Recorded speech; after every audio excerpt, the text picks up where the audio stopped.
मासिक कृष्ण जन्माष्टमी 11 मार्च बुधवार 2026 को मनाई जाएगी। चैत्र कृष्ण अष्टमी प्रारंभ 11 मार्च प्रातःकाल 1:54 से अष्टमी तिथि समाप्त 12 मार्च प्रातःकाल 4:19 तक।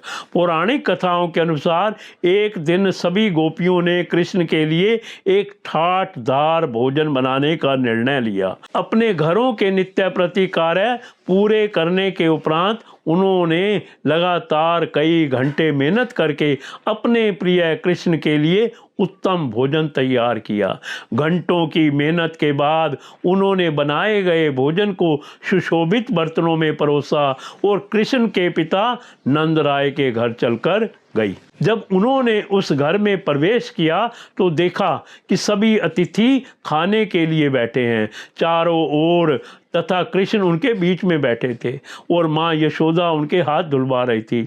जैसे ही अतिथियों ने गोपियों और उनके द्वारा लाए गए भोजन को देखा तो उन्हें गलानी महसूस होने लगी, क्योंकि उन्होंने तो अभी अभी भोजन कर लिया था। सब ने सोचा कि अपनी मेहनत को व्यर्थ होते देखकर गोपियों का तो दिल ही टूट जाएगा, किंतु गोपियों की दृष्टि तो केवल भगवान कृष्ण पर थी और वे उनकी ओर ही देखी जा रही थी।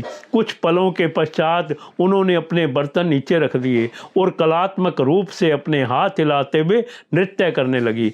नंद राय, माँ यशोदा और अन्य सभी अतिथिगण यह देखकर चकित हो गए कि इतनी मेहनत से अपने बनाए हुए भोजन को व्यर्थ होते देखकर भी वो इतनी मस्त कैसे हो सकती थी। एक मेहमान ने हिम्मत करके गोपियों से उनकी प्रसन्नता का कारण पूछ ही लिया।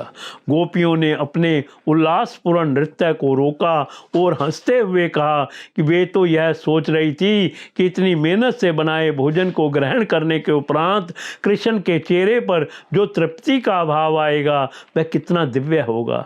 जब हम यहाँ पहुँची तो हमारी आंखों ने कृष्ण के चेहरे को देखा और हमें उनके चेहरे पर तृप्ति का वही भाव दिखाई दिया। इस बात का तो कोई महत्व ही नहीं कि उन्होंने किसके हाथ का बना भोजन खाया, क्योंकि उनका तो जीवन ही कृष्ण की तृप्ति के लिए है और उनके तृप्त चेहरे को देखना मात्र ही उनके जीवन की सबसे बड़ी खुशी थी। ऐसी अद्भुत कथाएं ही हैं जिनसे हम समझ सकते हैं कि देवता कितने तेजस्वी होंगे जो अपने भक्तों में भक्ति की ऐसी गहरी भावना भर दें, और कितनी महान वो गोपियां थी जो अपने इष्ट के प्रति इतनी निष्ठा रखने में समर्थ थी।